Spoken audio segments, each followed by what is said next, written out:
Hi everyone. सो ये basically मेरे channel पे फर्स्ट वीडियो है क्लास 11th के ईवीएस की। तो थोड़ा सा मैं इंट्रोड्यूस करवा देती हूँ फटाफट से and without wasting time I will start the chapter. So basically ये जो आज की हम वीडियो में क्लास 11th की ईवीएस की शुरुआत करने वाले हैं। क्लास 11th जेके बोस की ईवीएस यहाँ पर कवर करवाई जाएगी। इससे पहले हमने पूरे क्लास 12th की ईवीएस ख़त्म करवा दी हुई है जेके बोस की। हर एक आप चैनल पे चेक कर सकते हैं। तो क्लास 12th की ईवीएस जेके बोस की मैंने कंप्लीट करवाई है अपने चैनल पे एंड इसी साल अब मैं क्लास 11th की ईवीएस जेके बोस की स्टार्ट करने वाली हूँ एंड आज से मैं शुरू करूँगी। सो सबसे पहला जो चैप्टर है मेरा जो मैंने लिया है that is understanding environment. So obvious है कि क्लास 11th में जब आप अब एंटर हुए हैं तो उसमें एक सब्जेक्ट है ईवीएस। तो ईवीएस अगर आपने एज एन एडिशनल सब्जेक्ट लिया है तो आई विल ट्राई कि मैं ईवीएस की रिस्पॉन्सिबिलिटी आपकी उठा पाऊँ। क्लास 12th की मैंने उठाई है एंड कंप्लीट भी करवाई है। सो क्लास 12th की ईवीएस पूरे मैंने कंप्लीट करवाई है इन डिटेल और वो चैनल पे अपलोडेड है।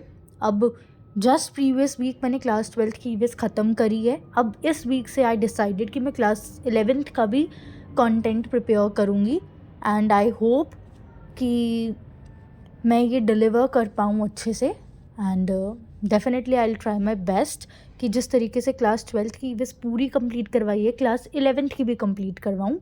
सो आप अपने आई होप आपको समझ में आए बिकॉज जेन्यूनली ईवीएस के बहुत ही कम चैनल्स हैं जो ईवीएस के कंटेंट को शेयर करते हैं। I also gave its exam just this year 12th May I gave EVS exam and previous year I gave the board of 11th as well as so मैं खुद एक student phase में रहकर वो experience कर चुकी हूँ कि कितना डिफ़िकल्ट है। तो I will try as a student इसको एक्सप्लेन करने की मैं कोशिश करूँगी कि वो डेप्थ में प्रॉब्लम्स जो फेस करते हैं हम ईवीएस को पढ़ने वक्त जो कई बार हमें समझ नहीं आती है कहीं, तो आई विल ट्राई कि ये समझ में आ पाए आपको।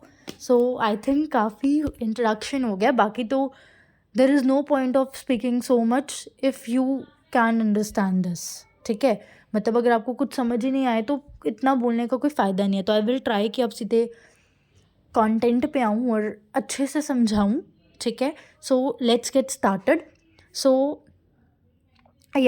सो क्लास 11th में टोटल हमारे पास ईवीएस के 10 चैप्टर्स हैं एंड क्लास 12th में 7 थे। तो क्लास 11th में वी हैव ईवीएस के 10 चैप्टर्स। ठीक है, तो आज हम जो कवर करेंगे चैप्टर नंबर 1 हमारे क्लास 11th का।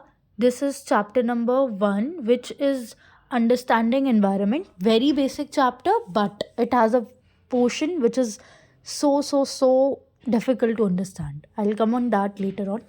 So chapter 1 इस वीडियो में कवर करवाऊंगी अंडरस्टैंडिंग एनवायरनमेंट का। ये क्लास 11th ईवीएस जेके बोस का चैप्टर नंबर 1 है और यहाँ से हमारी क्लास 11th की ईवीएस ऑफिशियली स्टार्ट हो गई है। तो चैप्टर की शुरुआत करते हैं अंडरस्टैंडिंग एनवायरनमेंट की। तो क्या पढ़ने वाले हैं हम वो तो आई गेस क्लियर है। तो सबसे पहले हम बात करते हैं इस चैप्टर के कंटेंट्स की। तो ये चैप्टर 7 मार्क्स का आएगा और इस चैप्टर का जो कंटेंट है वो ये है कि इस चैप्टर में हमें पढ़ना होता है एनवायरनमेंट क्या है। ठीक है, जो आपका सब्जेक्ट है वो क्या है, उसके टाइप्स पढ़ेंगे, उसके स्कोप इम्पोर्टेंस इन सब के बारे में समझेंगे, उसके कंपोनेंट्स के बारे में समझेंगे एंड फिर ह्यूमन एनवायरनमेंट रिलेशन समझेंगे and the most difficult topic of whole EVS is origin of earth, वो भी हम पढ़ेंगे। मैं वीडियो की शुरुआत ही ऑरिजिन ऑफ अर्थ के टॉपिक से करूँगी। ठीक है, बिकॉज एंड में आते आते बिल्कुल वो हो जाता है। सो ऑरिजिन ऑफ अर्थ से मैं वीडियो की शुरुआत करूँगी और वीडियो अगर ज़्यादा लंबी हो जाएगी तो I will make it into 2 parts also. ठीक है, so will see accordingly. So origin of अर्थ मैं झूठ नहीं बोलूँगी, ये क्लास 11th के ईवीएस का तो सबसे ज़्यादा डिफ़िकल्ट पार्ट है, बट पूरी क्लास 12th की ईवीएस का भी सबसे ज़्यादा डिफ़िकल्ट पार्ट है। सो ईवीएस का जो सबसे ज़्यादा डिफ़िकल्ट पार्ट है ना, दैट इज़ ओरिजिन ऑफ अर्थ, जो आपके स्टार्टिंग में ही आ जाता है ईवीएस के, जो मैं आपको यहाँ पे आज कवर कराऊंगी। सो ये आप देख सकते हैं, मैंने पूरी पीपीटी बनाई हुई है, तो ऑलमोस्ट 40 पेजेस की पीपीटी है, जिसमें से मैं सबसे पहले शुरू करूँगी ओरिजिन ऑफ अर्थ के टॉपिक से। एंड डोंट वरी, मुझे पता है जो ओरिजिन ऑफ अर्थ का टॉपिक है वो बहुत डिफ़िकल्ट है, उसमें बहुत ज़्यादा टर्म्स हैं जो साइंटिफिक हैं, मतलब जो कैलकुलेटिव टर्म्स हैं जो फिज़िक्स वगैरह के रिगार्डिंग हैं, एंड जो साइंस बैकग्राउंड के स्टूडेंट्स नहीं हैं उनके लिए तो फिर वो टॉपिक और डिफ़िकल्ट हो जाता है। But in fact I would say जो साइंस बैकग्राउंड के बच्चे हैं ना, उनके लिए भी ये डिफ़िकल्ट है। ऐसा नहीं है जो नॉन साइंस स्टूडेंट्स हैं उनके लिए डिफ़िकल्ट होगा, साइंस स्टूडेंट्स के लिए भी ये टॉपिक डिफ़िकल्ट हो जाता है, बिकॉज ओरिजिन ऑफ अर्थ आप में जो कुछ कॉन्सेप्ट्स यूज़ होते हैं ना साइंस के, वो कॉन्सेप्ट्स हैं जो आप 11th-12th के एंडिंग में पढ़ते हो, और ये उन्होंने स्टार्टिंग में ही दे दिया। हाँ, अगर अब जैसे ये चैप्टर मैंने जब अपने क्लास 11th के टाइम पे पढ़ा था तो मुझे लिटरली बहुत डिफ़िकल्ट लगा था, बिकॉज तब तक मैंने वो वाले फिज़िक्स के कॉन्सेप्ट्स भी नहीं पढ़े थे। लेकिन सिंस अब मैंने 11th की भी फिज़िक्स पढ़ ली है, 12th की भी पढ़ ली है, now I am dealing with this chapter, so it's quite easy, because मैंने वो चैप्टर पढ़ लिए हुए हैं फिज़िक्स के एंड ऑल, तो अब मेरे लिए ये थोड़ा बहुत ईजी है वो कॉन्सेप्ट्स, बट टॉपिक तो स्टिल डिफ़िकल्ट है। सो ईवीएस का मोस्ट रुलाने वाला टॉपिक है ओरिजिन ऑफ अर्थ, जिसको मैंने बहुत कोशिश की है कि मैं अच्छे से समझाऊँ, और मैंने बहुत बेसिक कॉन्सेप्ट्स वगैरह लाकर समझाने की कोशिश की है। सो आइए अब शुरू करते हैं बिफोर वेस्टिंग मोर टाइम, ठीक है। सो अगर मैं ओरिजिन ऑफ अर्थ की बात करूँ तो ये एक ऐसा टॉपिक है जो हमें बताता है कि हमारी अर्थ की फॉर्मेशन कैसे हुई थी। तो जैसे कि हम जानते हैं कि अर्थ जो है वो सोलर सिस्टम का पार्ट है, ठीक है, और हम प्लैनेट अर्थ पे रहते हैं। तो अब हम थोड़ा पहले इसको समझते हैं before giving it's concept. I hope इतनी बेसिक कॉन्सेप्ट्स तो आप अवेयर होंगे, जो मैंने इधर लाया भी हुआ है। जिस कॉन्सेप्ट में मैंने ये बताने की कोशिश की हुई है कि हमारा सोलर सिस्टम क्या होता है, ये तो आई होप आपको क्लियर हो ना, व्हाट इज़ सोलर सिस्टम। ये तो पता होना चाहिए ना सोलर सिस्टम क्या होता है। सोलर सिस्टम क्या है, जिसमें सन है और सन के आसपास हमारे प्लैनेट्स हैं। आई होप ये आपको पता हो, मरकरी, वीनस, अर्थ। तो अर्थ क्या है, आई होप ये तो पता है। अर्थ क्या है, अर्थ एक ऐसा प्लैनेट है जहाँ हम रहते हैं, ठीक है। तो थोड़ा सा मैं बिफोर स्टार्टिंग दिस टॉपिक मैं सोलर सिस्टम का कॉन्सेप्ट दूंगी। तो सोलर सिस्टम क्या होता है, जिसमें सेंटर में सन होता है और सन के अराउंड आपके प्लैनेट्स जो हैं वो एक ऑर्बिटरी मोशन में रिवॉल्व करते हैं, जिसमें सबसे नियरेस्ट प्लैनेट्स होता है मर्करी, फिर वीनस, फिर अर्थ, ऐसे ही सो ऑन प्लैनेट, ठीक है। तो सन क्या है, हमारे एक स्टार है, जो स्टार के अराउंड हमारे प्लैनेट्स लाइक अर्थ मूव करते हैं, ठीक है। तो कुछ कॉन्सेप्ट समझ लो, स्टार क्या है, स्टार इज़ योर सन, ठीक है। उसके बाद प्लैनेट्स क्या होते हैं, प्लैनेट वो आप बोलो सोलर सिस्टम का पार्ट होते हैं जो आपके सन के अराउंड मूव करते हैं। देन एक कॉन्सेप्ट आता है सैटेलाइट का, जो इस टॉपिक में यूज़ भी होगा। सैटेलाइट क्या होता है, जो आपके प्लैनेट के अराउंड मूव करेगा। आप ऐसे समझ सकते हो, सन के अराउंड जो मूव करेगा आप समझ लो वो प्लैनेट है, तो जो प्लैनेट के अराउंड मूव करता है दैट इज सैटेलाइट। और हमारी अर्थ एक प्लैनेट है ना, तो अर्थ प्लैनेट के अराउंड कौन मूव करता है, मून। तो moon is the satellite of earth. ये पता होना चाहिए, फिर टॉपिक थोड़ा और इजी हो जाएगा। तो अर्थ मूव करती है हमारे सन के अराउंड, और अर्थ के अराउंड कौन मूव करता है, मून, ठीक है। अर्थ मूव करती है सन के अराउंड और अर्थ के मूव करता है अराउंड मून। मून क्या है, अर्थ की सैटेलाइट। सैटेलाइट क्या है, जो प्लैनेट के अराउंड मूव करेगा। और प्लैनेट क्या है, जो सन के अराउंड मूव करेगा। और सन क्या है ये मैं नहीं बता सकती, ठीक है।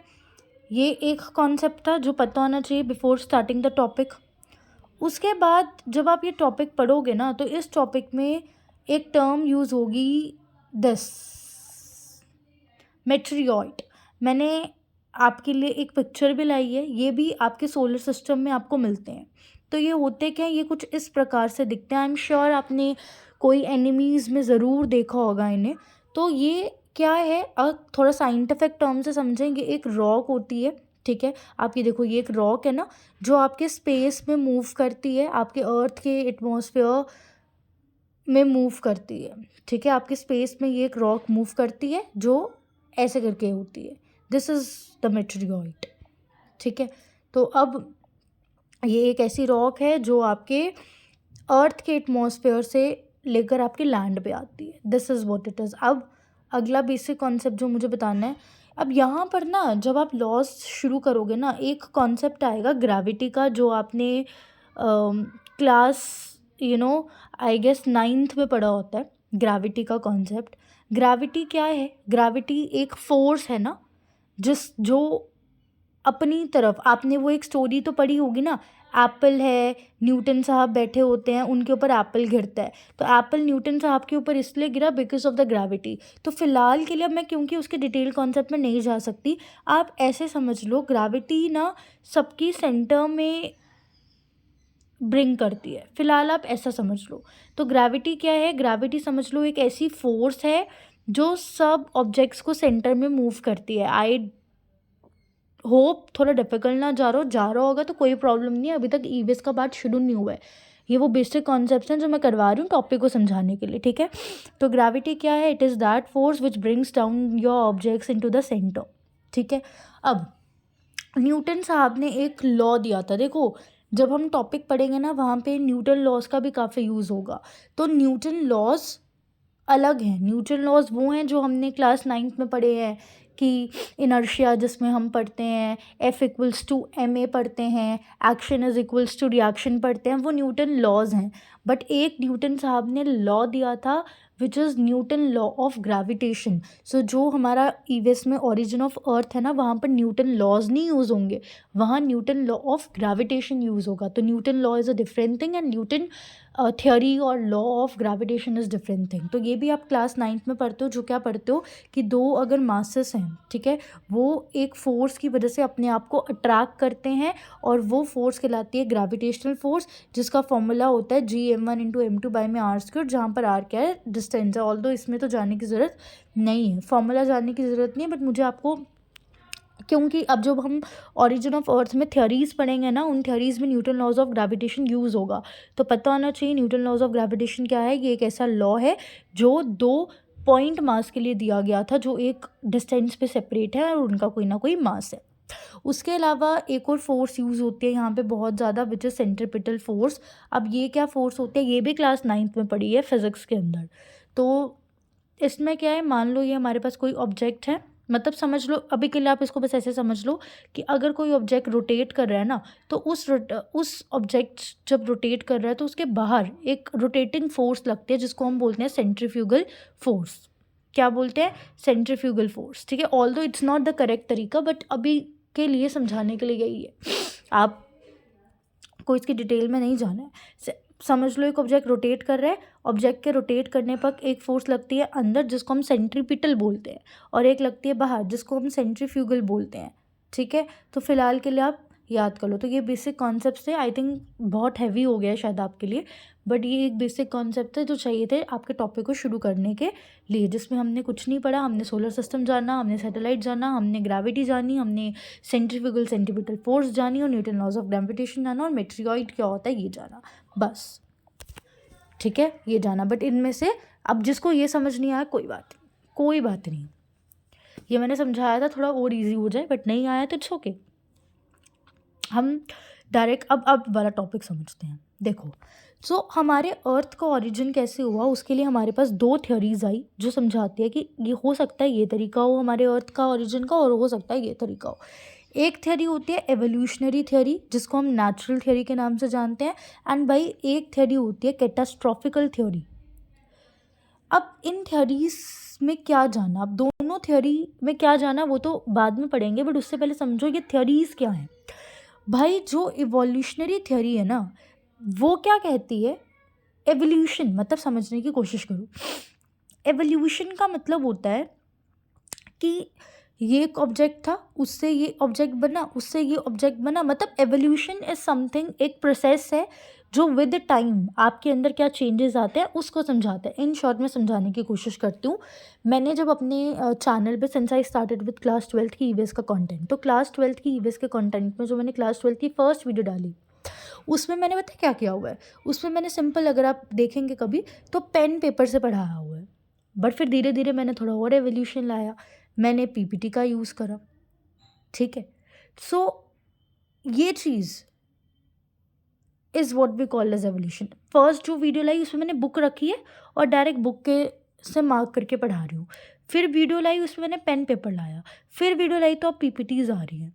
तो ये एवोल्यूशन है कि जो स्लोली चेंजेस दिखते हैं और उसके बाद एक नई चीज़ जो आपको मिलती है, दैट इज़ एवोल्यूशन। कहाँ बुक से कहाँ पीपीटी पे पहुँचे, लेकिन ये एक टाइम टेकिंग प्रोसेस है। तो एवोल्यूशनरी थ्योरीज भी कुछ ऐसी ही हैं। ये थ्योरी क्या बताती हैं कि जो आपका प्लैनेट का, क्योंकि हम यहाँ पे अर्थ के ओरिजिन की बात कर रहे हैं and earth is a planet, ठीक है। तो हम यहाँ पर देखेंगे एवोल्यूशनरी थ्योरीज, जो एवोल्यूशनरी थ्योरी हमें बताएंगी प्लैनेटरी सिस्टम बने हैं, they are formed because of the sum of process which is called as evolution. तो evolutionary theory is natural theory. अब आपका भी तो एवोल्यूशन होता है ना, आप छोटे होकर कुछ और थे, बड़े होकर आपकी थोड़ी शक्ल बदली, आप में थोड़े और चेंजेस आए। सो एवोल्यूशन मतलब आप नेचुरली जो ग्रो कर रहे हो, दैट इज़ एवोल्यूशन। सिंपल शब्दों में समझाऊँ, सो ओरिजिन ऑफ अर्थ में हमारे पास एक थ्योरी आती है एवोल्यूशनरी थ्योरी, जो कहती है कि कुछ स्टार्स होंगे जिन स्टार्स में कुछ कुछ चेंजेस आए और उन चेंजेस आने की वजह से हमारे पास हमारा प्लैनेट अर्थ बना। वो डिटेल में हम समझेंगे, बट अभी फ़िलहाल एक ऊपर से आइडिया लो, what is evolutionary theory. So evolutionary theory are the theories which are naturally which dealt with some of our natural infrastructure, that things have been naturally changed, that is evolutionary theory, ठीक है। सो evolutionary theory says कि जो हमारे पास आज के time पे हम ये सोलर सिस्टम देख रहे हैं ना, वो नेचुरली बना है भाई। उसमें जैसे आप बड़े हुए हो, आप इस टाइप के हो, तो वो आपकी नेचर है जो नेचुरली फॉर्म हुई है, ठीक है। आप में एवोल्यूशन हुआ था। Evolutionary theories says that evolution has happened and then this thing is happened. What is evolution? एक ऐसा प्रोसेस जो बताता है कि धीरे धीरे person is growing and things are changing, ठीक है। Next is catastrophical theory. देखो, आपको मैं दोनों थ्योरीज को ना थोड़ी एक एग्जाम्पल से समझाती हूँ। मान लो ये एक पर्सन था, ठीक है। अब ये पर्सन ना, इसकी ये एक नेचर है, मान लो ये बहुत ही एंगर दिखाता है, मान लो ये अकेले अकेले रहता है। अब मेरे पास ना एक पर्सन आया ए, एक पर्सन आया बी।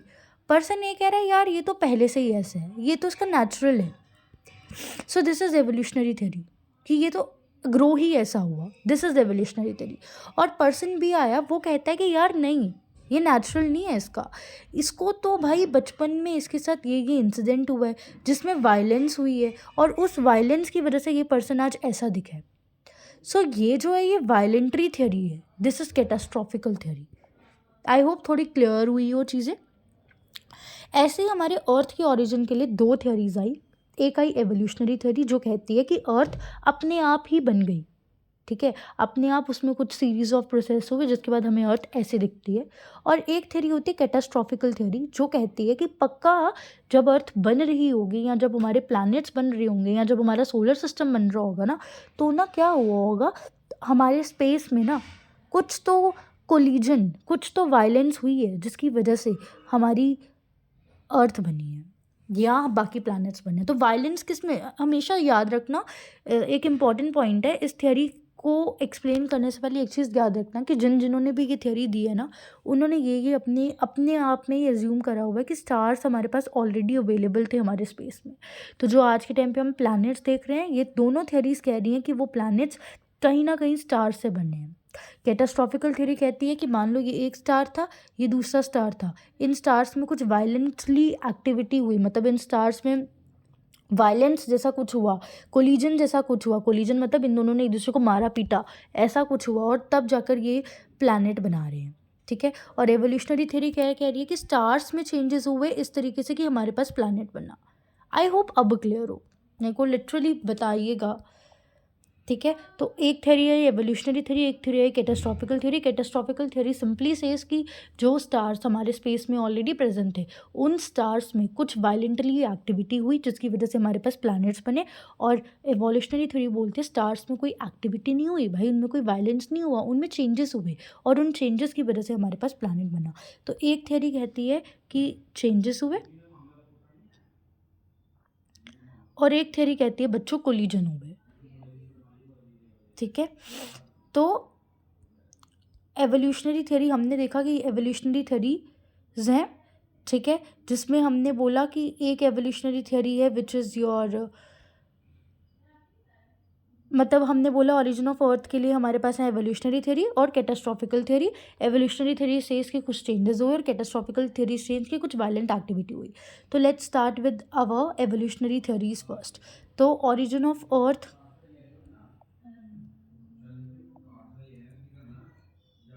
ओरिजिन ऑफ अर्थ में एक हमारे पास एवोल्यूशनरी थ्योरी है, एक हमारे पास कैटास्ट्रॉफिकल थ्योरी है। अब हम एवोल्यूशनरी थ्योरीज को पढ़ेंगे। तो एवोल्यूशनरी थ्योरीज भी आगे डिवाइडेड हैं, प्रोटोप्लैनेट हाइपोथेसिस में, नेबुलर हाइपोथेसिस में। नेबुलर हाइपोथेसिस फर्दर डिवाइडेड है कैंट एंड लाप्लेस में। Let's get started. अब प्लीज़ फोकस रखना, ठीक है। सो अब हम ओरिजिन ऑफ अर्थ पढ़ रहे हैं और ओरिजिन ऑफ अर्थ में हम पढ़ रहे हैं एवोल्यूशनरी थ्योरी, जो कहती है कि अर्थ में कुछ चेंजेस हुए, हमारे जो स्पेस में कुछ चेंजेस हुए, जिस चेंजेस की वजह से हमारे पास आज के टाइम पर सोलर सिस्टम मिला। अब वो क्या चेंजेस हुए उसको हम पढ़ेंगे एवोल्यूशनरी थ्योरीज के अंदर। तो we have total 3 theories. One is protoplanet theories, other one is Can's nebular hypothesis, third one is Laplace nebular hypothesis, ठीक है। पहली बात तो हाइपोथेसिस है। हाइपोथेसिस का क्या मतलब होता है, एक ऐसी चीज़ जिसका कोई प्रूफ नहीं है, ठीक है, इसलिए इनके साथ हाइपोथेसिस लगाया है। अब बिफोर गोइंग सबसे पहले हम नेबुला का पढ़ेंगे, फिर हम प्रोटोप्लैनेट पे आएंगे, फिर हमारी इवोल्यूशनरी खत्म होगी। सबसे पहले तो नेबुलर हाइपोथेसिस को स्टडी करने से पहले we should understand what nebula is. Nebula पता है क्लाउड होता है। नेबुला इज़ अ क्लाउड, एक ऐसा क्लाउड जिसमें बहुत ज़्यादा गैसेस भरी हैं, बहुत ज़्यादा डस्ट पड़ी है और वो हमारे स्पेस में प्रेजेंट है। ऐसे क्लाउड को हम नेबुला बोलते हैं। नॉर्मल क्लाउड और नेबुला में यही डिफरेंस है। क्लाउड जो देखो, मान लो ये नॉर्मल क्लाउड है, ये छोटा सा होगा, लेकिन नेबुला इतना बड़ा क्लाउड होता है जो इतना बड़ा है, और नेबुला के अंदर बहुत ज़्यादा गैसेस होती हैं, बहुत ज़्यादा डस्टी पार्टिकल्स प्रेजेंट रहते हैं। तो एक immense cloud of gas, of dust, which is present in our space, that is nebula. And a normal cloud which has water droplets inside it, that is the normal cloud which you see. तो nebula कोई आम cloud नहीं है। जैसे group of students होते हैं ना, उसमें से एक बच्चा होता है जो बहुत ही एक्सट्रीम है अपनी एक एक्टिविटी में। फॉर एग्जाम्पल एक बच्चा है जो बहुत एक्सट्रीम लेवल का कोई आर्ट करता है, तो वो तो आर्टिस्ट है। तो ऐसे नॉर्मल वो एक सितारा है, ठीक है। तो ऐसे ही नॉर्मल क्लाउड्स का एक नॉर्मल क्लाउड्स में एक इमेंस क्लाउड रहता है which is so immense, that is nebula. So before starting the theory, what is nebula? Nebula एक बहुत ही इमेंस क्लाउड होता है जो हमारे स्पेस में प्रेजेंट रहता है। आई होप मैं क्लियरली समझा पा रही हूँ। मे भी कुछ कनेक्ट ना कर पा रहे हो, बट दैट मे बी कि शायद you are listening me for the first time. तो आप क्या करो, ये डिफ़िकल्ट टॉपिक है, पहले ही बोल रही हूँ, आप थोड़ा एंड से शुरू करो। मतलब जब मैं ये वाला टॉपिक के अलावा जो बेसिक समझा रही हूँ ना कि इन्वायरमेंट वगैरह क्या होता है, वो थोड़ा इजी है, शायद आप कनेक्ट कर लो, मेरे से रेजोनेट कर लो, फिर इस टॉपिक पे आओगे, डेफिनेटली समझ में आएगी, ठीक है। सो नेबुला हाइपोथेसिस, 2 साइंटिस्ट ने नेबुला हाइपोथेसिस के ज़रिए हमें ओरिजिन ऑफ अर्थ एक्सप्लेन किया था। One was Kant, other one was Laplace. इन्होंने 1775 में किया, इन्होंने 1796 में किया। तो जो इनकी थ्योरी थी ना, उसी को लैप्लेस ने मॉडिफाई की है, ठीक है। तो सबसे पहले हम स्टार्ट करते हैं with the nebular hypothesis of Kant. अब नेबुला का क्या मतलब होता है वो तो मैं दोबारा एक्सप्लेन नहीं करूँगी। सो आ जाइए भाई। सो हमारे पास ना एक थ्योरी आई सबसे पहली बार 1775 में, जिस थ्योरी ने हमें एक्सप्लेन करा कि भाई हमारा अर्थ एवोल्यूशनरी इस तरीके से बना है, एक नेबुला से, ठीक है। सो अब इन्होंने क्या करा, ये देखो, अब आगे ना बेसिक कॉन्सेप्ट जो पढ़ रहे थे, क्या ज़रूरत थी इतना फालतू का टाइम वेस्ट करने की, यहाँ पे उसकी ज़रूरत थी। ये देखो, तो जो कैंट साहब है ना, इन्होंने 1775 में बच्चों एक थ्योरी दी, जिस थ्योरी के थ्रू उन्होंने हमें एक्सप्लेन करने की कोशिश करी कि कैसे हमारी अर्थ बनी है, और इनकी थ्योरी को एवोल्यूशन थ्योरी के अंडर कंसीडर करा गया। तो 1775 में इन्होंने यूज़ करा न्यूटन लॉज ऑफ ग्रेविटेशन के कॉन्सेप्ट को, और उस न्यूटन लॉज ऑफ ग्रेविटेशन के कॉन्सेप्ट के थ्रू इन्होंने हमें ये थ्योरी बताई। तो इनकी थ्योरी का प्रिंसिपल बेस्ड है न्यूटन लॉज ऑफ ग्रेविटेशन पे, जो क्या होता है मैंने जस्ट पहले समझाया है, ठीक है। अब इन्होंने अट्रैक्शन के कॉन्सेप्ट को यूज़ किया, जस्ट लाइक न्यूटन साहब ने अब ग्रेविटेशन में वो अट्रैक्शन का कॉन्सेप्ट समझाया था, इन्होंने भी वही कॉन्सेप्ट को यूज़ करा। इन्होंने क्या बोला कि इन्होंने ना थ्योरी को एक्सप्लेन करने से पहले एक चीज़ एज्यूम कर ली अपने दिमाग में कि हमारे स्पेस में ना कुछ हार्ड पार्टिकल्स प्रेजेंट हैं। ये देखो, इन्होंने एज्यूम करा कि हमारे स्पेस में कुछ हार्ड पार्टिकल्स हैं जो हमारे एटमॉस्फेयर में प्रेजेंट हैं।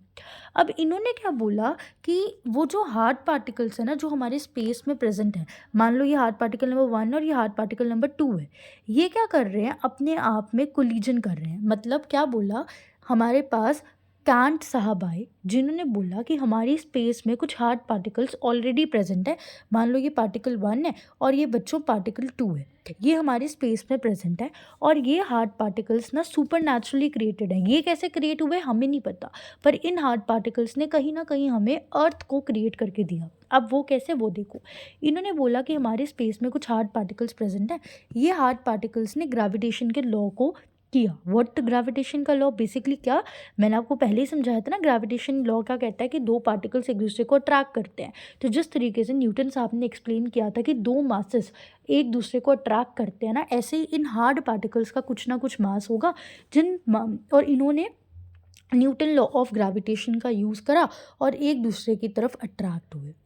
तो how hard particles can attract towards each other, that is because of Newton laws of attraction which was given by sir Isaac Newton itself, ठीक है। तो इन्होंने बोला हमारे स्पेस में हार्ड पार्टिकल्स प्रेजेंट है, जो हार्ड पार्टिकल्स एक दूसरे की तरफ अट्रैक्ट करते हैं, और जब वो हार्ड पार्टिकल एक दूसरे की तरफ अट्रैक्ट करते हैं ना, तो उस अट्रैक्शन की वजह से हीट जनरेट होती है, और उस हीट की वजह से जितना भी मैटर हमारे एटमॉस्फेयर में प्रेजेंट है which is static, which is cold, वो मैटर अपने आप नेब्यूला में कन्वर्ट हो गया। अब समझाने की दोबारा सुनिए, आई नो थोड़ा डिफिकल्ट लगा होगा, क्या बोलना चाह रही हूँ भूल जाओ, कोई पीपीटी को भूल जाओ, सिंपल अब जो मैं समझा रही हूँ उस पर फोकस करो। हमारे पास एक थियोरी आई जिस थियोरी में कांट साहब ने क्या बोला कि हमारे स्पेस में ना कुछ हार्ड पार्टिकल्स प्रेजेंट हैं। एक था पार्टिकल 1 लेट्स सपोज और दूसरा था पार्टिकल 2, ठीक है।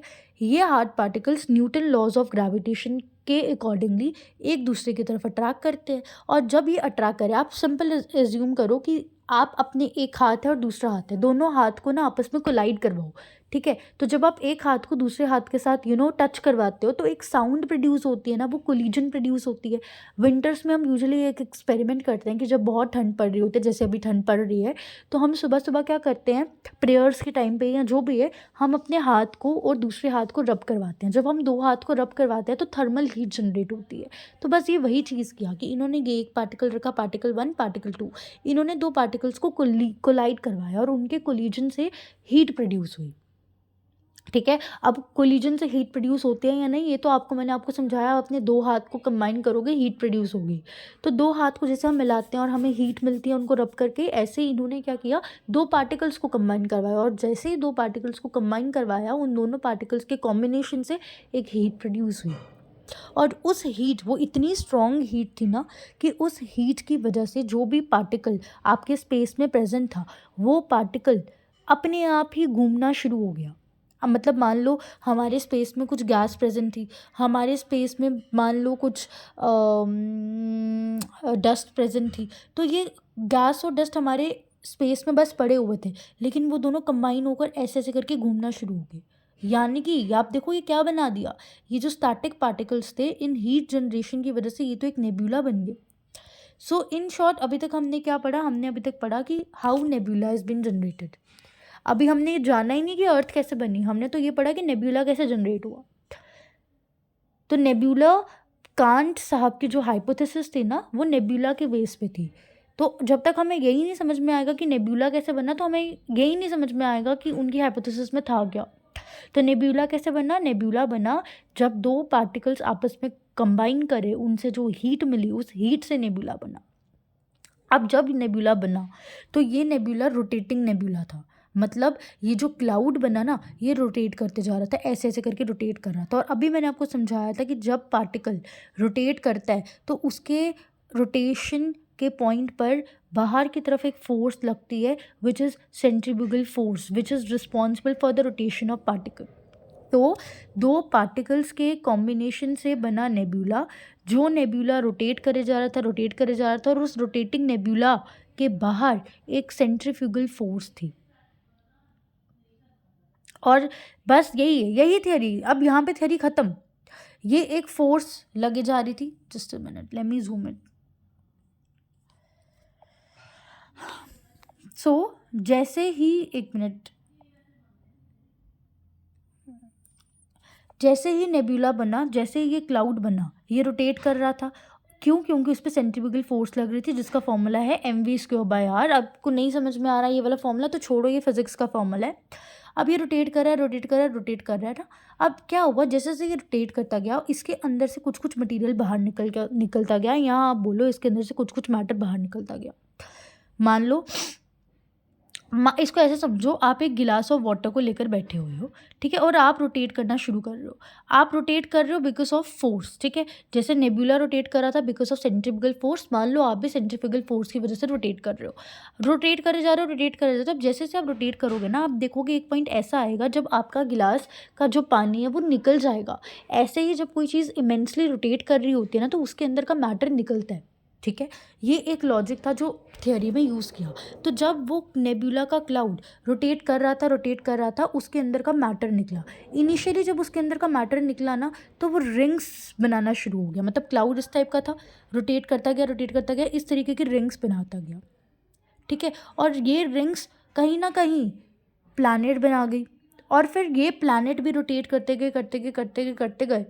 तो ये रिंग्स फॉर्मेट में रोटेट कर रहे थे, मतलब ऐसे ऐसे करके रोटेट कर रहे थे, गोल गोल रोटेट कर रहे थे। इनके रोटेशन पे क्या हुआ, इनके अंदर का मटेरियल निकला, और ये प्लैनेट फिर सैटेलाइट बने। दोबारा समझाती हूँ, आई नो कब क्लियर होगा। क्या था? नेब्यूला बना।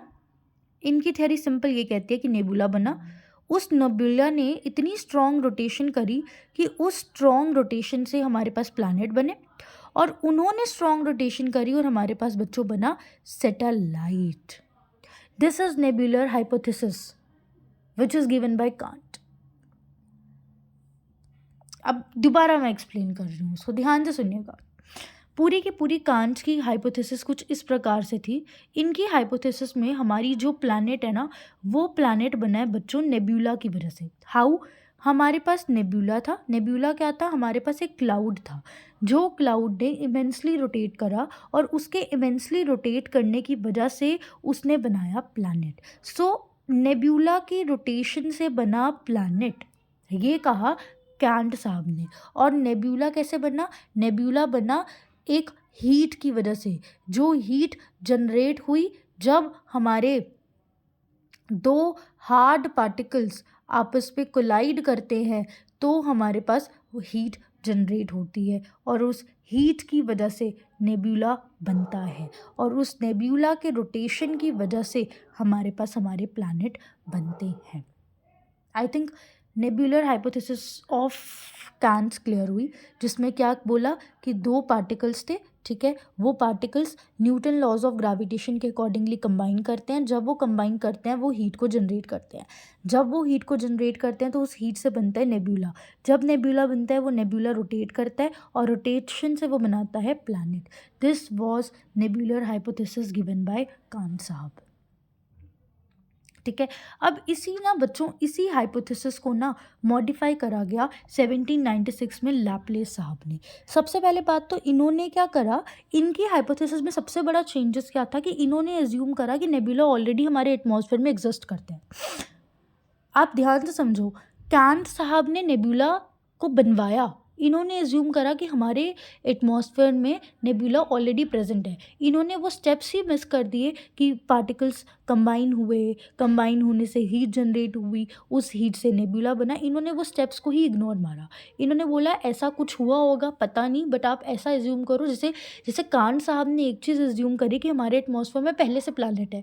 इन्होंने एज्यूम करा कि हमारे एटमॉस्फेयर में ऑलरेडी नेबुला है, तो फिर क्या, इन्होंने बोला नेब्यूला था हमारे एटमॉस्फेयर में ऑलरेडी, वो रोटेट करे जा रहा था, रोटेट करे जा रहा था, और उसके रोटेट करने की वजह से क्या हुआ, एक पॉइंट ऐसा आया जैसे कि वो श्रैंक हो गया, मतलब उसके अंदर से मटेरियल बाहर निकलता गया, जितना मटेरियल बाहर निकलता गया वो श्रैंक हो गया, मतलब वो पतला हो गया, और एक पॉइंट पे वो इतना पतला हो गया कि वो फ्लैट डिस्क जैसा बन गया। उसके अंदर से मटेरियल क्यों निकले, because of the force, which because of the centrifugal force, ठीक है। और वो इतना बेसिकली इन्होंने सिंपल इतना बोला कि हमारे एटमॉस्फेयर में ऑलरेडी नेब्यूला है, और उस नेब्यूला की रोटेशन हो रही है, और वो रोटेट होकर इतना पतला हो रहा है, इतना पतला हो रहा है कि वो एक फ्लैटन डिस्क लाइक शेप ले रहा है, और जैसे ही वो फ्लैटन डिस्क लाइक शेप ले रहा है वो कॉन्ट्रैक्ट हो रहा है, उसके कॉन्ट्रैक्शन की वजह से हमारे पास प्लैनेट और सैटेलाइट्स बन रहे हैं। It was all the theory given by Kant and Laplace. यही है, बस यही है जिसके पीछे हम इतना कंफ्यूज होते हैं। मैं दोबारा 5 मिनट लगा रही हूँ और इस थियोरी को दोबारा एक्सप्लेन कर रही हूँ। नेब्यूला हाइपोथेसिस दी गई नेब्यूला पे, तो इन दोनों थियोरी पे नेब्यूला हमारे पास होना चाहिए। I am not writing anything, please just listen, ठीक है। हमारे पास नेब्यूलर हाइपोथेसिस आई, जो एक दी कैंट साहब ने, उसी हाइपोथेसिस को थोड़ा मॉडिफाई किया लैपलेस साहब ने। पहले कैंट साहब ने बहुत अजीब सी चीज़ बोली, इन्होंने क्या बोला कि हमारे एटमॉस्फेयर में 2 पार्टिकल्स कोलाइड कर रहे हैं, और उनके कोलिजन की वजह से हमारे पास बन रहा है नेब्यूला, और उस नेब्यूला के अंदर रोटेशन हो जा रही है, हो जा रही है, हो जा रही है, और वहाँ से मिल रहा है प्लैनेट और सैटेलाइट। और वहीं लैपलेस साहब ने बोला भाई नेब्यूला तो ऑलरेडी हमारे एटमॉस्फेयर में था, इट्स जस्ट दैट कि वो नेब्यूला जो है वो श्रैंक कर रहा है, इतना श्रैंक कर रहा है, इतना श्रैंक कर रहा है कि वो एक डिस्क की शेप ले रहा है, और उस डिस्क की शेप वगैरह की वजह से हमारे पास फाइनली हमारे प्लैनेट बन रहे हैं। दिस वॉज नेब्यूलर हाइपोथेसिस, ठीक है। अभी भी समझ नहीं आया ना बच्चों, तो मैं आपको रीड करवाऊंगी। ये देखो, ये मैं लाई हूँ, ये देखो, ये तो समझ में आएगा।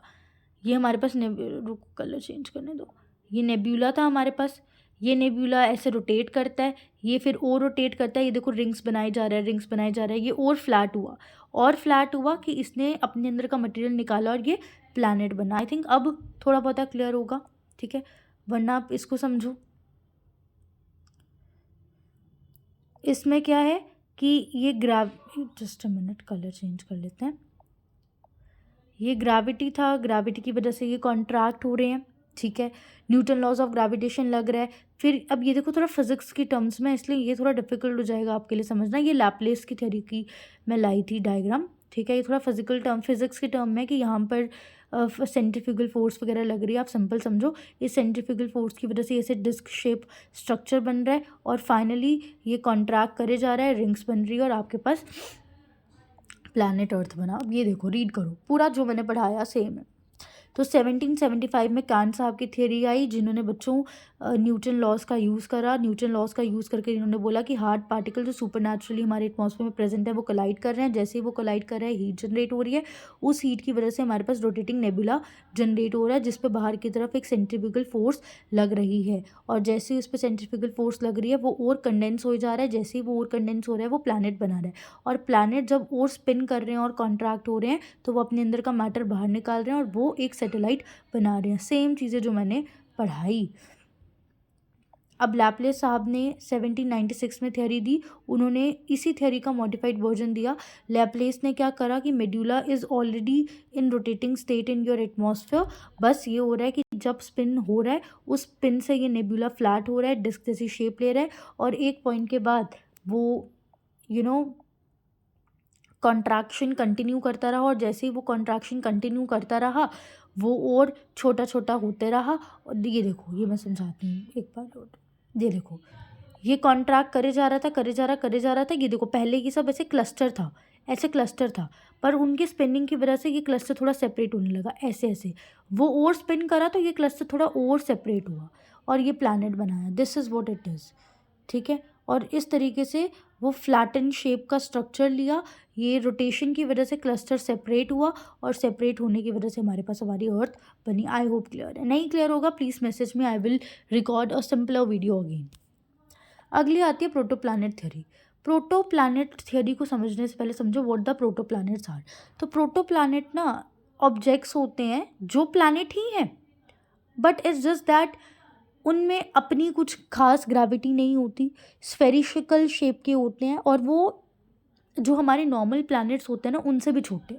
तो प्रोटो प्लैनेट क्या है, आप बोलो ऐसे स्ट्रक्चर्स हैं जिनके पास अपनी खुद की ग्रेविटी नहीं है और वो नॉर्मल प्लैनेट्स के बहुत ही शॉर्ट में। तो प्रोटो प्लैनेट हाइपोथेसिस क्या है, हमारी तीसरी हाइपोथेसिस जो हमारी एवोल्यूशनरी थ्योरी को सपोर्ट करते हैं। और देखो एवोल्यूशनरी थ्योरी में आपने एवोल्यूशन नोटिस किया, नेबुला बना, नेबुला स्पिन करा, स्पिन से प्लैनेट बना, प्लैनेट से सैटेलाइट बना, दिस इज एवोल्यूशन के धीरे धीरे धीरे हुआ। ठीक है, अब बात करते हैं प्रोटो प्लैनेट हाइपोथेसिस के बारे में। तो उसने क्या बोला कि 5 बिलियन ईयर्स एगो हमारे पास इस टाइप का स्ट्रक्चर था, मतलब हमारे पास हमारे एटमॉस्फेयर में ऑलरेडी क्लाउड्स थे, ये क्लाउड्स हैं। ठीक है, तो 5 बिलियन ईयर्स एगो हमारे पास हमारे एटमॉस्फेयर में क्लाउड थे। जैसे वहाँ पे नेबुला था ना, तो यहाँ पे क्लाउड्स थे। ठीक है, nebula is also a cloud, but थोड़ा बहुत डिफरेंस तो है ही है दोनों में। ये क्लाउड्स थे जो ग्रेजुअली कॉन्ट्रैक्ट होते गए, जैसे वहाँ पे नेबुला कॉन्ट्रैक्ट करा था ऐसे ही क्लाउड्स कॉन्ट्रैक्ट करते गए, और जैसे ही ये क्लाउड स्पिन करते गए, एक रोटेशन कर रहे थे, रोटेशन करने से जैसे जैसे ये क्लाउड्स कॉन्ट्रैक्ट कर रहे थे तो उनके कॉन्ट्रैक्शन की वजह से ही हमारे पास कुछ इस तरीके की चीज़ें प्रोड्यूस हुई और एंड में ये एक स्ट्रक्चर रह गया, जो स्ट्रक्चर से कहीं ना कहीं हमें हमारा सोलर सिस्टम मिला। This is their theory. बकवास, एकदम एकदम बकवास। ये भी तो सेम ही है पहले दूसरे जैसी, बट मैं थोड़ा और अच्छे तरीके से समझाती हूँ इस थ्योरी को आपको। देखो, एज्यूम करो कि हमारे पास सन था, ठीक है, और सन के आसपास बहुत ज़्यादा ऐसे प्लैनेट्स वगैरह हैं। ठीक है, ये मूव कर रहे हैं। जैसे जैसे ये मूव कर रहे हैं, ये क्या हो जा रहा है, ग्रेविटी की वजह से क्या होता है कि ये सारी चीज़ें सेंटर में आती हैं, कोलाइड करती हैं। जैसे कि देखो ना, ये साइड साइड पे थी, बट ग्रेविटी की वजह से ये सब चीज़ें एक चीज़ के अंदर मिक्स्ड अप हो गई, और ये जो थोड़े बहुत डॉट्स पड़े हैं इसमें वो भी नहीं है, क्योंकि ग्रेविटी की वजह से ये और अंदर आ गए। I hope I am clear. तो हुआ क्या, ये ग्रेविटी चल, ये रोटेट कर रहे थे, ग्रेविटी आई, प्लैनेट, मान लो ये दूसरा प्लैनेट था, ये पहला प्लैनेट, रुको अच्छे से नहीं हो पा रहा बच्चों, वेट, ऐसे समझो ये सन था, ये प्लैनेट 1 था, ये प्लैनेट 2 था, इनमें ग्रेविटी आई, ये रोटेट कर रहे थे, प्लैनेट 1 सन के अंदर आ गया, प्लैनेट 2 भी इस स्ट्रक्चर के अंदर आ गया। तो धीरे धीरे ये सारे प्लैनेट्स आपस में एक साथ आ गए। तो ये एक तरह का अनस्टेबल स्ट्रक्चर है जहाँ पे वेलोसिटीज़ चेंज हो रही है। ठीक है, और स्पेस में यही हुआ, और इसकी वजह से जो इतने ज़्यादा प्लैनेट्स थे वो कुछ प्लैनेट में कन्वर्ट हो गए, हमें मिले। गजब बकवास theory, but you have to study. सच कहूँ तो प्रोटो प्लैनेट थ्योरी ये बहुत ही हाई लेवल थ्योरीज़ हैं, और ये लिटरली समझ में नहीं आती। ये थ्योरी एक ऐसी थ्योरी है जो कि हमें नहीं पढ़ानी, हमारे सिलेबस में नहीं होनी चाहिए, तो हम उतना ही पढ़ेंगे जितना होनी चाहिए। सिंपल समझो, प्रोटो प्लैनेट थ्योरी क्या बोलते हैं कि क्लाउड्स थे, क्लाउड स्पिन करते गए, रहे, और उनके स्पिनिंग की वजह से, जैसे नेबुला स्पिन कर रहा था और हमें सोलर सिस्टम मिल रहा था ना, प्रोटो प्लैनेट थ्योरी भी वही है कि ये क्लाउड्स स्पिन करते गए, और इनकी स्पिनिंग की वजह से इनके अंदर का मटेरियल स्पेस में एक्सट्रावरेट हो गया, और एट अ पॉइंट हमें हमारा एक सोलर सिस्टम मिल गया। It is all about spinning. अब इसको समझने की कोशिश करो इस पूरे वारदात से। Just a minute. So proto planet hype में पूरा रीड करूँगी ये वाला। प्रोटो प्लैनेट हाइपोथेसिस प्रपोज करी गई थी इन साइंटिस्ट के द्वारा, और उसको बाद में क्यूपर साहब ने मॉडिफाई किया। ये हाइपोथेसिस क्या कहती है कि there was a cold cloud. तो एक क्लाउड था, जिस क्लाउड में डस्ट पार्टिकल्स थे और गैसेस थे, जस्ट लाइक नेबुला। और ये क्लाउड क्या करा, इस क्लाउड ने बहुत ज़्यादा कॉन्ट्रैक्ट किया, बहुत ज़्यादा फ्लैट किया, और ये रोटेशन करता रहा अपनी एंटी क्लॉकवाइज डायरेक्शन में। जैसे जैसे ये रोटेशन करता रहा अपनी एंटी क्लॉकवाइज डायरेक्शन में, ये एक डिस्क शेप को ऑक्यूपाई कर लेता है। No cancel. हाँ, ये एक डिस्क शेप को क्लासीफाई कर लेता है। सो each turbulent eddy was affected by the movement of adjacent eddies, and some eddies served as the collection of the sites for the matter brought to their location by neighboring swirls. When the disk had shrunk somewhat to the smaller size in the present solar system, its denser condition now permitted condensation of the concentrated knots of matter. मैं पूरा पढ़ रही हूँ, फिर explain करूँगी, don't worry. These knots gradually increased in size by aggregation, and aggregation were called protoplanet by Kuipers. ये definition आप याद कर लो as it is, इस वाली definition को रट्टा मारना। वरना प्रोटोप्लैनेट क्या होते हैं मैंने समझा दिया, ऐसे प्लैनेट जिनकी खुद की ग्रेविटी नहीं है. Each protoplanet eventually swept away most of the debris in the orbital part and were able to revolve around the central mass without collision and other planets. Within the protoplanet, condensation of ions into solid particles and aggregation of particles into larger segments finally led to the formation of true planetary bodies.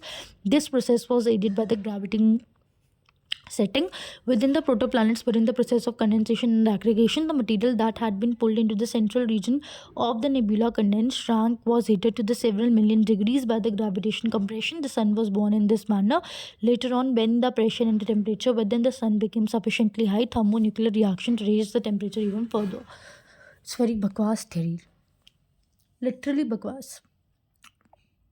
सुनो, ये जो पूरी theory है ना बच्चों, ये कह रही है, मैं समझा रही हूँ, ध्यान से सुनना. ये कह रही है कि एक टाइम ऐसा था जहाँ पर हमारे पास इस तरीके का एक स्ट्रक्चर था, बट वो स्ट्रक्चर ने क्या करा, कॉन्ट्रैक्शन को गो थ्रू करा. उस कॉन्ट्रैक्शन के बाद हमें एक ऐसा स्ट्रक्चर मिला, देन उसमें और कॉन्ट्रैक्शन हुई, फिर हमें मतलब और स्ट्रक्चर मिला जो कि मतलब कॉन्ट्रैक्ट होता गया, कॉन्ट्रैक्ट होता रहा, और उस कॉन्ट्रैक्शन के बाद एक पॉइंट ऐसा आया जहाँ पर हमें हमारा सोलर सिस्टम मिला. This is all the theory क्या कहती है, क्लाउड्स थे, ठीक है. क्लाउड्स कॉन्ट्रैक्ट हुए, क्लाउड्स की कॉन्ट्रैक्शन की वजह से हमें एक स्ट्रक्चर मिला जिसमें जो फ्लैट था, फिर और वो स्ट्रक्चर भी कॉन्ट्रैक्ट करता गया, हमें डिस्क जैसा स्ट्रक्चर मिला, फिर वो कॉन्ट्रैक्ट किया तो हमें प्लैनेट्स मिले. ये कह रही है प्रोटोप्लैनेट कि हमारे प्लैनेट्स क्लाउड्स जब आसपास रोटेट करे जा रहे थे, उनकी रोटेशन की वजह से ऐसी चीज़ें मिली जो आज के टाइम पे सोलर सिस्टम का पार्ट बन गई है. बट ये जो एक्सप्लेनेशन है ना यहाँ गिवन, प्रोटोप्लैनेट थ्योरी क्या है वो मैंने उतनी ही है कि क्लाउड्स कॉन्ट्रैक्ट करते हैं, कॉन्ट्रैक्ट करके आज के टाइम का प्लैनेट बनाते हैं, सोलर सिस्टम बनाते हैं. बट ये एक्सप्लेनेशन बहुत ही घटिया है, एंड ये एक्सप्लेनेशन आपको नहीं समझ में आएगी अगर आप इसके टर्म्स में समझ लोगे. मुझे तो नहीं आई है, I will be very honest. तो या तो मैं ऐसा करूँगी कि प्रोटोप्लैनेट हाइपोथेसिस की एक छोटी सी वीडियो बनाऊँगी दोबारा, और उसको मैं यहाँ पे डिस्क्रिप्शन में लिंक डाल दूँगी जब भी बनाई जाएगी, ठीक है. तो तब तक के लिए आप प्रोटोप्लैनेट थ्योरी को यही समझो जो मैंने समझाया है कि प्लैनेट थे सन के अराउंड जो मूव कर रहे थे. ये एज्यूम किया कि ऑलरेडी वहाँ पे चीज़ें थी, क्लाउड्स थे, वो मूव कर रहे थे, उनके मूवमेंट की वजह से ऐसी चीज़ें हुई, कंडेंसेशन का प्रोसेस हुआ कि वो और कॉन्सेंट्रेट करते गए, वो और कॉन्ट्रैक्ट होते गए, और उनके कॉन्ट्रैक्शन से हमें सोलर सिस्टम मिला. This is the protoplanet hypothesis complete. मैं शॉर्ट में प्रोटोप्लैनेट थ्योरी समझाऊंगी, लेकिन प्लीज़ ये वाली जो मैं स्लाइड लाई हूँ ना, इसको मत लिखो प्रोटोप्लैनेट, बिकॉज ये बहुत ही कन्फ्यूजिंग है. I just read it all again, ये बहुत कन्फ्यूजिंग है, ठीक है. तो इसमें तुम्हें नहीं समझ में आएगा कि तुम्हें प्रोटोप्लैनेट को क्या लिखना है. प्रोटोप्लैनेट हाइपोथेसिस क्या होती है मैंने समझा दी है, मैं एक बार शॉर्ट्स में भी उसको समझा दूंगी, ठीक है. बट इसकी थ्योरी मेरे पास नहीं है फ़िलहाल जो आपको पेपर में लिखनी है, तो थ्योरी के लिए प्लीज़ आप खुद से एडजस्ट कर लो, वरना मैं शॉर्ट्स में थ्योरी भी ला दूंगी प्रोटोप्लैनेट की जो आप अपने बोर्ड्स के एग्ज़ाम में लिख सकते हो, ठीक है. बाकी नेबुला की थ्योरी करेक्ट है, बिल्कुल करेक्ट है, बट प्रोटोप्लैनेट की थ्योरी मेरे पास नहीं है, ठीक है. सो ये नहीं करना है, ये कैंसिल कर दो. ये वाली प्रोटोप्लैनेट की थ्योरी लिखोगे तो नंबर बिल तो सजाएंगे, बट ये समझ ही नहीं आएगी तो लिखोगे क्या. रट्टा मार सकते तो मार लो, बट मैं तो नहीं मारती थी रट्टा भाई अपने टाइम पे, मुझसे नहीं बचता था, तो मैं ये थ्योरी नहीं लिख के आई थी अपने टाइम पे भी प्रोटोप्लैनेट की. अब तुम्हें पिक्चर्स खींचनी होगी थ्योरी की तो बैक करके खींच लेना, ठीक है. बट प्रोटोप्लैनेट थ्योरी होती क्या, वो बेसिक मैंने तुम्हें समझा दिया कि एक ऐसी थ्योरी है जो कहती है कि क्लाउड्स कॉन्ट्रैक्ट हुए तो हमें हमारे पास सोलर सिस्टम मिले. तो अब मैं तुम्हें एक बार ना फटाफट से एवोल्यूशनरी थ्योरी पूरी की पूरी रिवाइज़ करवा देती हूँ. मैंने एक्स्ट्रा स्लाइड नहीं डाली, शिट. मैं एवोल्यूशनरी थ्योरी तुम्हें रिवाइज़ करवा देती हूँ पूरी की पूरी, फिर मैं कैटास्ट्रॉफिक थ्योरी में जंप करूँगी, ठीक है. तो हमने एवोल्यूशनरी थ्योरी में बच्चों सबसे पहले ना यहाँ पर रिवाइज़ करवाती हूँ.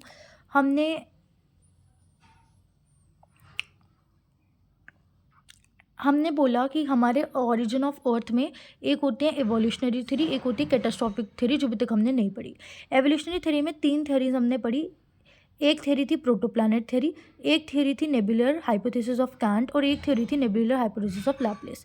प्रोटोप्लैनेट थ्योरी क्या कहती है कि हमारे पास हमारे एटमॉस्फेयर में क्लाउड्स थे, वो क्लाउड्स क्या हुए, कॉन्ट्रैक्ट हुए और उनके कॉन्ट्रैक्शन की वजह से हमें हमारे प्रेजेंट टाइम का सोलर सिस्टम बना, simple as that. Nebular hypothesis of Laplace क्या कहती है कि हमारे एटमॉस्फेयर में हमारे पास नेबुला था, वो नेबुला कॉन्ट्रैक्ट हुआ और हमारे प्लैनेट्स बना। तो प्रोटोप्लैनेट थ्योरी और nebular hypothesis of Laplace are same, बस डिफरेंस ये है कि नेबुलर हाइपोथेसिस ऑफ लैप्लेस कहता है कि हमारे एटमॉस्फेयर में क्लाउड नेबुला था और ये कहता है कि हमारे एटमॉस्फेयर में क्लाउड्स हैं। नेबुला और क्लाउड ऑलमोस्ट सेम होते हैं बट थोड़े बहुत डिफरेंट होते हैं। और नेबुलर हाइपोथेसिस ऑफ कैंट क्या कहती है कि हमारे एटमॉस्फेयर में नेबुला नहीं था, हमने बनाया, तो दो पार्टिकल्स कोलाइड करे, उनके कोलिजन की वजह से नेबुला बना और जब उनके कोलिजन की वजह से नेबुला बना वो नेबुला ने फर्दर कॉन्ट्रैक्शन करके हमारा प्रेजेंट टाइप का सोलर सिस्टम बनाया है। अब हम शुरू करते हैं हमारी catastrophic theory. there are 3 catastrophic theory: binary star theory, super nova theory and one is meteoroid theory। इसके लिए मुझे meteoroid का मतलब समझाना था जो मैंने समझा दिया, ठीक है। मैं थ्योरीज के बाद रिवाइज करवा दूंगी पूरा। तो कैटास्ट्रॉफिक थ्योरी हमें एक्सप्लेन करती है कि लो एंगुलर मोमेंटम होता है सन का और बहुत हाई एनर्जी प्लैनेट्स की है। बेसिकली ये तुम्हें समझ नहीं आएगा थोड़ी फिजिक्स के टर्म्स है तो तुम इसको इग्नोर मार दो, बट ऐसे ध्यान रख सकते हो, बट ये नहीं आएगा पेपर में।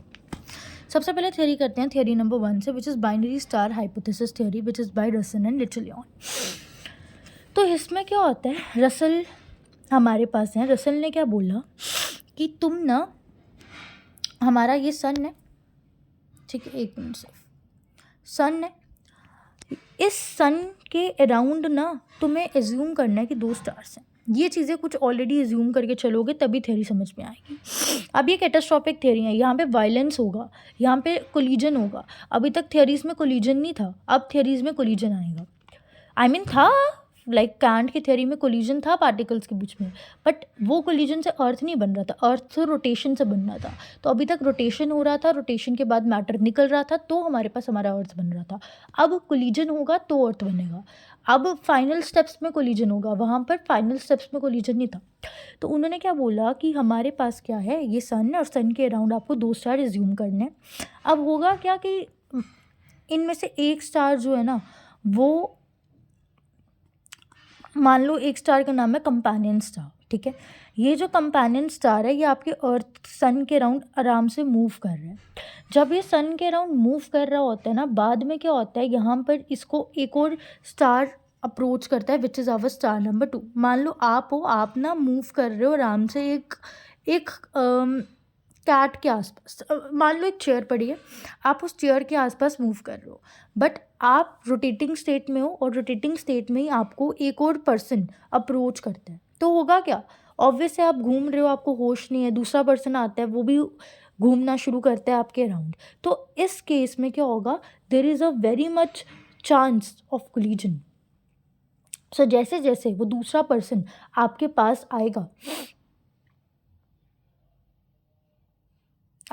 आएगा तो सिंस आप दोनों में ग्रेविटी होगी जिसकी वजह से आप चेयर के पास खींचे जाओगे, और इस म्यूचुअल अट्रैक्शन की वजह से आप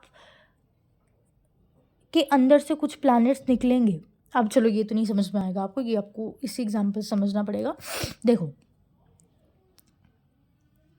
इस थ्योरी ने क्या बोला, सन था, सन के आसपास एक स्टार मूव कर रहा था।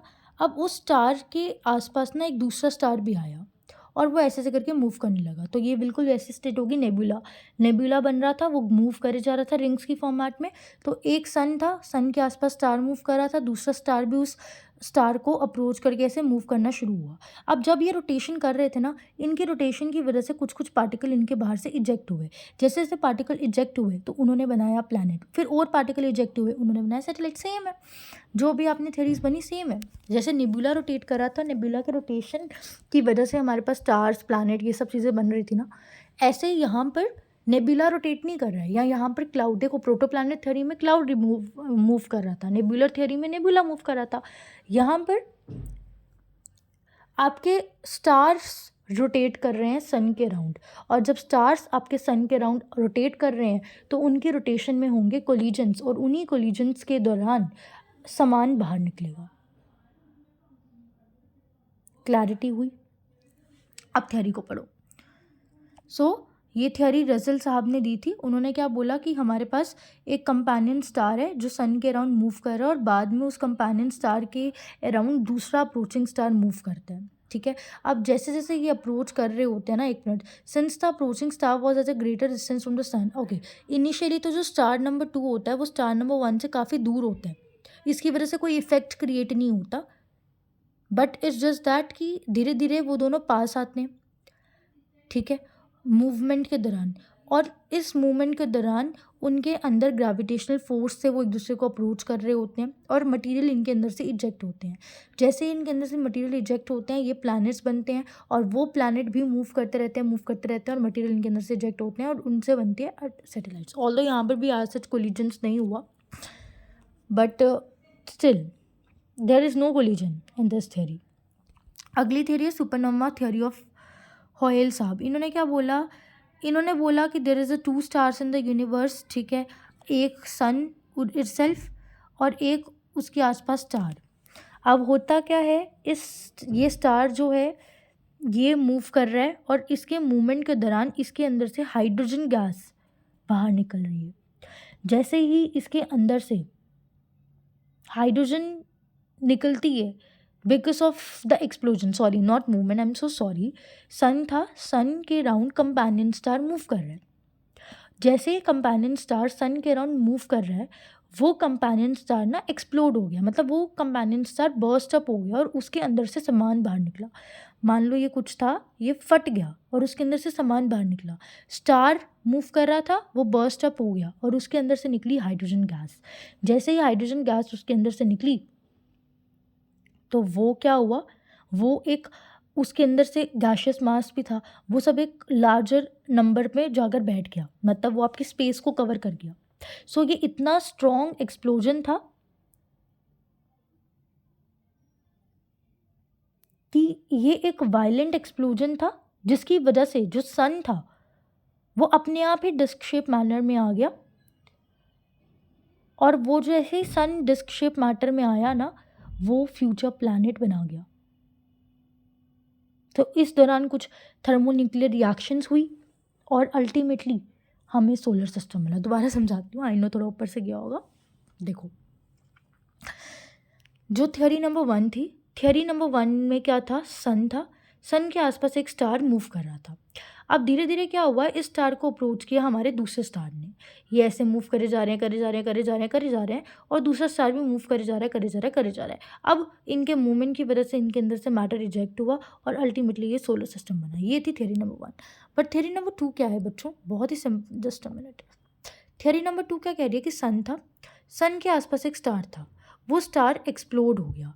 जैसे ही वो स्टार एक्सप्लोड हुआ, मतलब वो स्टार बर्न अप हो गया, उसके अंदर का मटेरियल निकला, तो उसके अंदर का मटेरियल हाइड्रोजन था, उसमें कुछ डस्ट पार्टिकल्स थे, उसमें कुछ गैशियस पार्टिकल्स थे, ये उसके अंदर का मटेरियल था। जैसे ही उसके अंदर का ये मटेरियल बाहर निकला ना, तो इस मटेरियल ने इतना ह्यूज वायलेंस क्रिएट करा कि जो सन था वो फ्लैट शेप का हो गया, वो डिस्क शेप का हो गया। और जैसे ही सन ये डिस्क शेप का हुआ, उस सन के डिस्क शेप के होने की वजह से ही हमारे पास फ्यूचर प्लैनेट्स बने। ठीक है, क्योंकि सन जब डिस्क शेप का हो रहा था, उस दौरान कई सारी थर्मोन्यूक्लियर रिएक्शंस हुई, जिन रिएक्शन की वजह से हमारे पास आज के प्लैनेट्स बन गए। तो बहुत ही बकवास थ्योरी थी। अगेन, पहली थ्योरी में सन था, सन के आसपास एक स्टार मूव कर रहा था, उसके आसपास दूसरे स्टार ने अप्रोच किया, और उसकी अप्रोचिंग से, मतलब ये ऑल थ्योरी इज अबाउट कि कुछ मूव कर रहा है, मूव करने की वजह से कुछ इजेक्ट हुआ, और इजेक्ट होने की वजह से बन गई। तभी वो बाइनरी स्टार थे, क्योंकि उसमें 2 स्टार्स थे, पर इसमें एक सन था और सिंपल एक स्टार था। वो एक स्टार अचानक से एक्सप्लोड अप हुआ, उसके एक्सप्लोड होने से मटेरियल बाहर निकला। जैसे ही वो एक्सप्लोड अप हुआ, मटेरियल बाहर निकला, तो अल्टीमेटली सन बना दूसरी शेप का। स्टडी कर लो इसकी लाइंस खुद ही कि स्टार एक्सप्लोड हुआ, स्टार एक्सप्लोड होने से वॉल्यूम ऑफ गैशियस मास वगैरह बाहर निकला और वायलेंट एक्सप्लोजन हुआ। वायलेंट एक्सप्लोजन होने की वजह से जो सन था वो डिस्क शेप का बना। And this is very important line, ये लाइन है कि ये जो चीज़ हुई ये फ्यूचर प्लानट के लिए फॉर्मेशन थी, बिल्डिंग थी। तो ये जो सुपरनोवा था, सुपरनोवा इज़ दिस ओनली, ये जो सन था and all this theory supernova itself, इससे अल्टीमेटली थर्मोन्यूक्लियर रिएक्शंस हुई और हमारे पास हमारा आज का सोलर सिस्टम बना। नेक्स्ट, अब देखो जो मैंने पढ़ाया मैं अभी लास्ट में रिवाइज करवाऊंगी तो ये क्लियर हो जाएगा थोड़ा और easily. Next is meteoroid theory. ये क्या करती है, ये बोलती है, अभी तक हम क्या डिस्कस कर रहे थे, जैसे हमने सुपरनोवा थ्योरी पढ़ा, हमने बोला कि सन ने कहीं ना कहीं प्लैनेट बनाया। बाइनरी थ्योरी पढ़ी तो उसमें भी हमने यही पढ़ा कि सन और एक स्टार था जो मूव कर रहे थे, उनके मूवमेंट की वजह से उनके अंदर से कुछ पार्टिकल्स बाहर निकले, पर at the end of the day भले ही उसके अंदर से कुछ पार्टिकल्स बाहर निकले, उसका वेट कम हुआ, उसका मास कम हुआ, बट बनाया जो भी सोलर सिस्टम उन्होंने ही। जैसे नेब्यूला ने सोलर सिस्टम बनाया, क्लाउड्स ने सोलर सिस्टम बनाया, एक सन और स्टार ने सोलर सिस्टम बनाया, और सिर्फ एक स्टार के एक्सप्लोजन से सन की शेप चेंज हुई तो सोलर सिस्टम बना, ये बना ना। बट ये जो थ्योरी थी ना, ये थ्योरी ये कहती है कि सन अलग से बना और प्लैनेट अलग से बना, मतलब कनेक्शन नहीं है कि दोनों ने एक साथ बनाया। अभी तक क्या था, एक ही चीज़ बना रही है, नेब्यूला बना रहा है प्लैनेट को, सन बना रहा है प्लैनेट को। यहाँ पर ये नहीं है, यहाँ पर सन प्लैनेट नहीं बना रहा है, वो दोनों अलग अलग सोर्सेस से आते हैं। पहले तो यहाँ पर इन्होंने समझाया है सन कैसे बना। तो क्या हुआ, इन्होंने बोला कुछ स्टेज हुई होगी जहाँ पर सन बना, और सन जब बना तो उसके बनने की वजह से उसने ना बहुत ज़्यादा क्लाउड ऑफ डस्ट और गैसेस को कैच किया होगा, और सन ने रोटेट किया। सन की रोटेशन इतनी स्ट्रॉन्ग थी